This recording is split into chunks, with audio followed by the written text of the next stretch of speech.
roundtable for combined transport in the yard today with our drivers. Kind of a surprise that I'm doing it, so if I'm a little sketchy and a little nervous, I had short notice. I am not Jennifer. So I'm going to go around the room and I'm going to ask these guys to introduce themselves, and we have a mix in here, some rehires and some Blackwell and some Glass. So we got a pretty good mix of people, and I have a driver supervisor back there in the corner.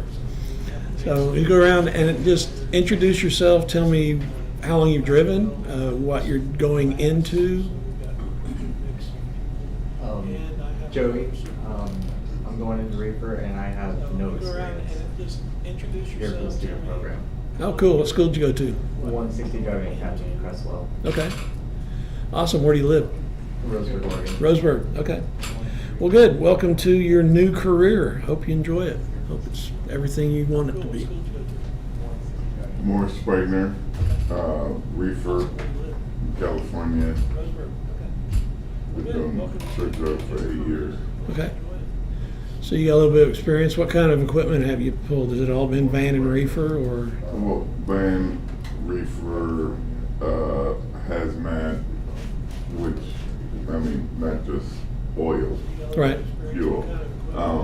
That has had like radioactive too equipment and stuff like that. And hazmat also, yeah, tanker just Yeah. briefly. You still have your hazmat on your license? Yeah. Cool. We don't do very many hazmat loads here at Combined or in Blackwell, but we do have a few that come out of Blackwell. I think not very many. I mean, like single or close to double digits a year, I think is about right. But it's always nice to have somebody that's got that kind of posting on their driver's license. Wade Silver. I've been trucking for almost 3 years now, and I'm going in your heavy haul step deck. Awesome. And from Nebraska. Yeah. All my trucking experience came out of the Northwest and in Montana. So I'm your heavy haul step deck. Well, that's good experience up there in the mountains, and especially in the winter and whatnot. It's good driving experience. Mountain time and snow. Cool. Welcome. Tom, TC Collins. That's good experience. I'm going into flatbed. Not sure exactly where I'm going to be driving yet. I know I'm doing 6 months up and down I-5 corridor. Yeah. Originally from Virgin Islands, raised in New York, came here from Florida. Staying with a buddy up in Redmond. If I can get back up there. And looking forward to it. Where out in New York did you? Brooklyn. Brooklyn. You know where Islip Township is on Long Yes, sir. Island? I grew up on the South Shore. Oh, wow. So, Nice. yeah, cool. Welcome. Oh, yeah, somebody referred you, didn't they? Wes. Wes Johnson. Yeah. He and I have been buddies for 16 years now. All right. I know we talked about that earlier in the week. You're good. Back there in the corner, because I caught you taking a bite. Ryan Bowen, Blackwell Driver Supervisor. Been with the company for 2 years. 16 years. Hi, Ryan. You, sir? John Best. Back there in the corner, because I caught you taking a bite. Spent 11 years with Combined, rehire. I signed up for Director of Driver Services, but this is all they had, so I'm too flatbed, I guess. So you're going back into flatbed? Yeah. Okay. Are you going to flatbed division, or are you going back to Glass? FAK. You're going, okay. Yeah, we're just calling it flatbed now. Okay. Yeah, they've done away with the FAK moniker, and it's just flatbed division. Well, good. Cool. That's a nice small division. So, and they got lots of freight. So lots of miles there. Clarence Rare, going into Glass Division, originally from Connecticut. Now I live in El Paso, Texas. Okay, awesome. So you're being my class next week. Yep. Okay. And there will be another person that went through driving backing this week that will be in class with you, so as well. Cool. Glad to meet you guys. Glad you're here. Once again, like we talked about before we started this, if you guys catch me lagging on any of my subjects, or feel free to hop in. Feel free to ask questions. Feel free to talk. Feel free to, don't be radio shy. Otherwise, I'll have Tyler turn the camera on you. And that'll really lock you up. So I got a couple of things about. One of the things first, I don't have it on my notes, was I've been walking the yard today, which I do every day quite a bit. But walking up here, I noticed there were quite a bit of dog excrement on the property. You guys that have dogs and animals, please clean up after them. Nobody likes to walk in your dog's poop. And it's unsightly and it stinks. So there you go. Got that out of the way. School is out, which means that there's a lot of little kids running around, and maybe some not so little kids. But school zones are relaxed, and school's out, and there's people out doing things. So be aware of that. Keep your eyes out. Be a better driver. Always strive to be a better driver. That's what we do. That's why they give us a license, because we're supposed to be good drivers. So I've been asked to talk about basic driving skills and what we can do to improve those basic driving skills. What can we do to improve our basic skills on a day-to-day basis? Stay in shape. Right? Anybody else? Get enough Keep sleep. your eyes open, stay aware. Absolutely. It's easy to get complacent. Complacency kills. Yes. And in this industry, where we sit behind a wheel for a number of hours every day, it's easy to lose focus when that's exactly what we are there to do. When you're behind that wheel and those wheels are turning, you're focused on what you are doing. You're focused on what's in front of you, what's beside you, what's coming up behind you. All of those things are what we have to do on a second-by-second basis. No lag. That's why when you get to the end of your shift, you're kind of buzzed, right? We make more decisions in a day on our job than almost any occupation in the world. A truck driver makes more decisions on a second-by-second basis than almost any occupation.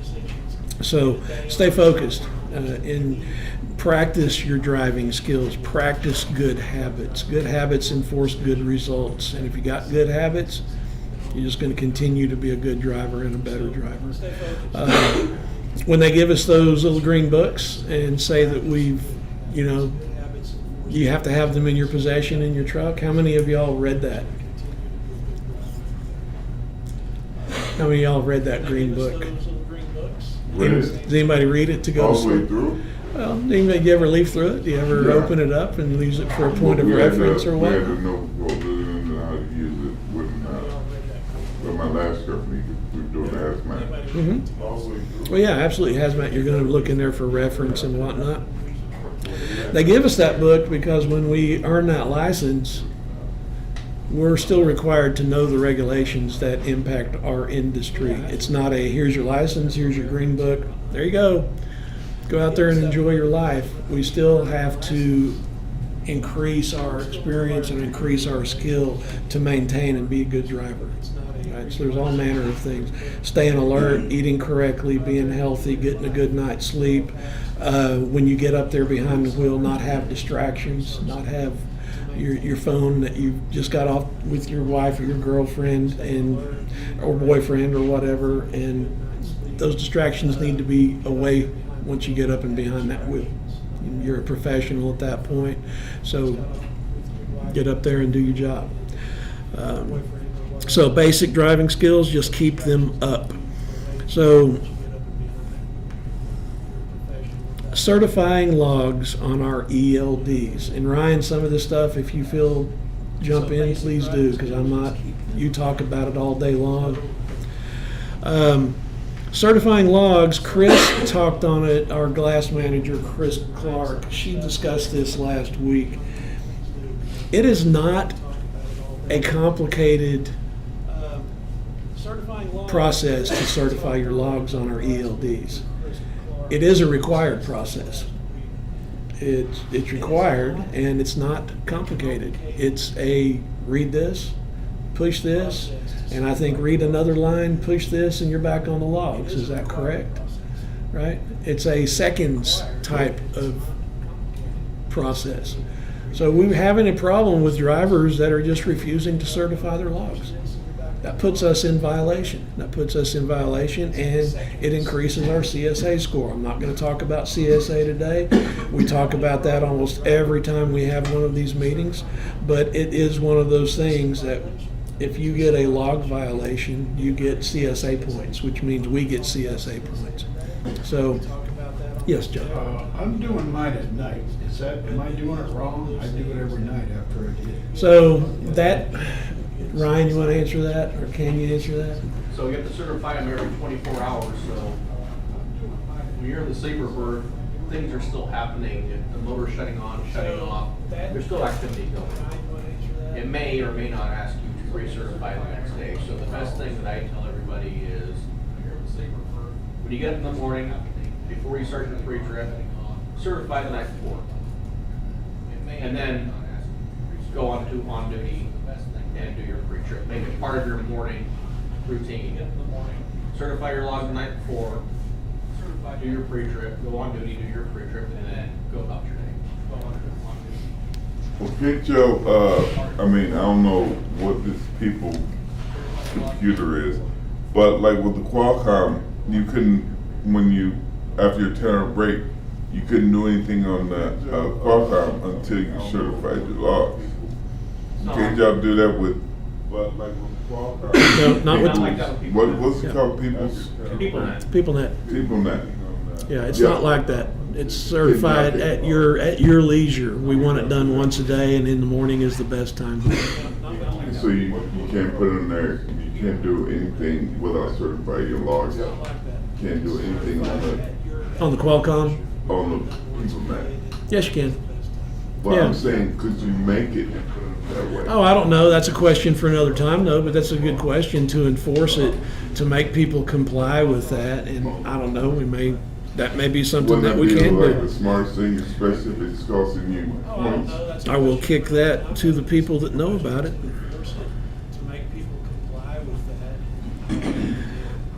Good, Wouldn't that good, be like good the question. smartest Thank thing, you. especially if it's costing you points? All right. So, yeah, please certify your logs. It's a requirement.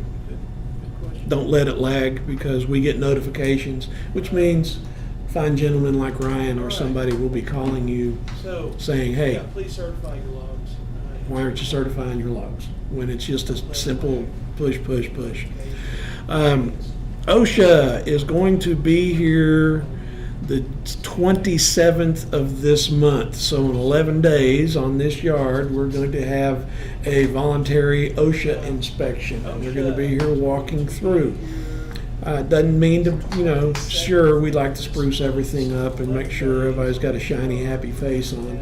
But also we do have certain policies that are in this yard, and because they are policies, in OSHA's eyes, they need to be adhered to and enforced. One of them is bright and shiny clothing, right? So conspicuous clothing.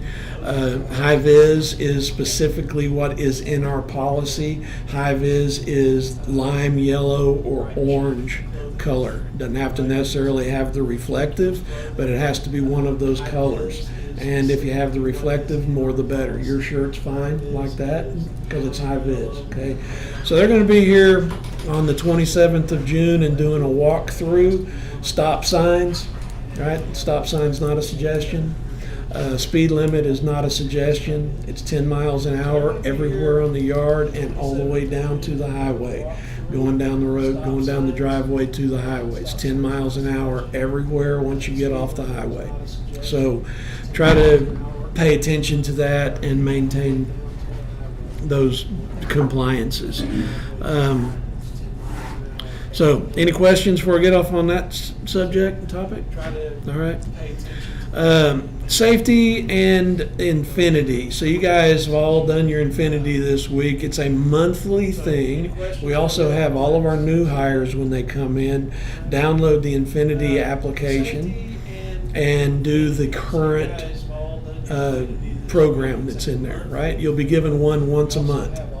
And it is also not a suggestion. It is a mandatory requirement that those are done. We've got pretty good compliance with them from when we started this back last year, and we've slowly rolled into, hey, this is mandatory. Let's get it done. So when you get a new one, just go ahead and take the 10, 15, 20 minutes, whatever it takes you to do it, to go through it, comply with it, take away from it, whatever you take away from it, whatever the safety is. The previous was ladder safety. This month's was heat exhaustion and heat illness. Heat illness. Is that correct?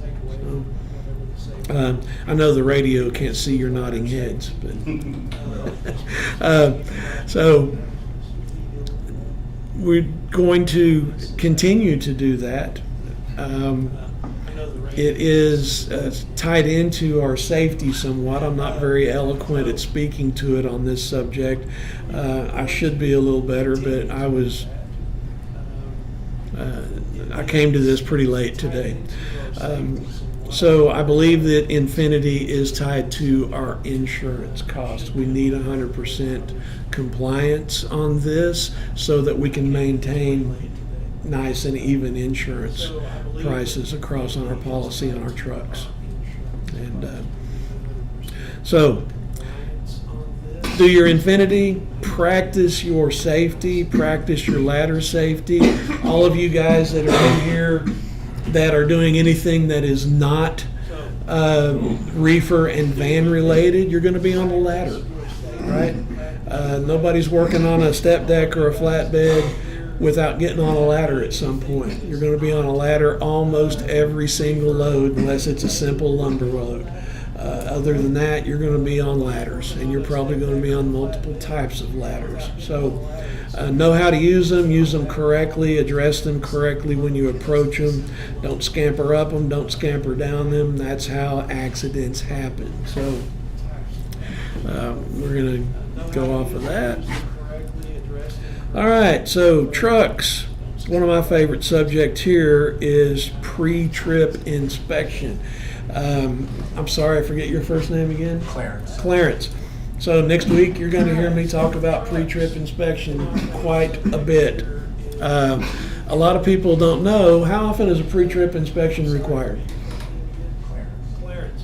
Pre-trip once a day. That's not correct. What? That is not correct. By DOT Well, not when you're regulation. in 34, but By DOT regulation, it's not required. By company policy. That's not correct either. So there is pre-trip inspection that's required in the regulations. Yes, it's not required to be noted necessarily. It is required to be done. By DOT regulation, Okay. it's not required. By company So policy. pre-trip inspection is required to be done whenever you change anything behind you or before you leave in the morning after a break. If I get up in the morning, I'm required to perform pre-trip inspection on my equipment, right? If I change anything about my vehicle, if I change tractors, if I change trailers, if I load, if I unload, I am required to do another pre-trip inspection. This pre-trip inspection can take seconds, it can take minutes. I can do a full pre-trip inspection, put my lights, my flashers, grab my tire billy, thump all of my tires, touch everything I've done, walk around, look at everything in about a minute.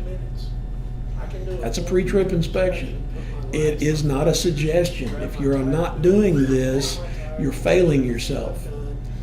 The same thing with tire checks. A tire check is required when?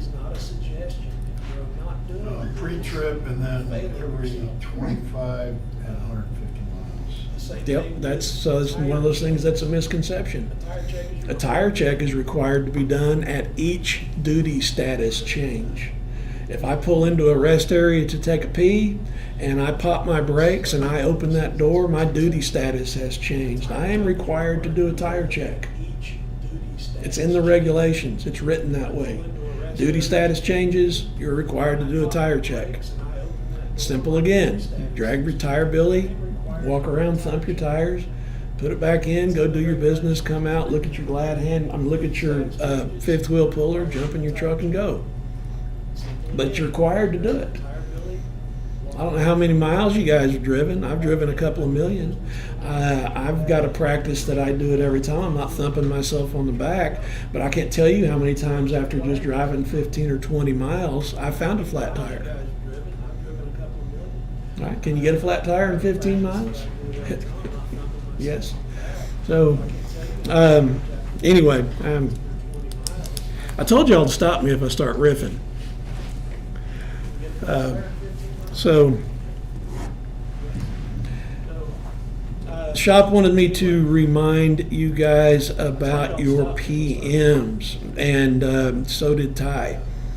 Do your preventive maintenance, right?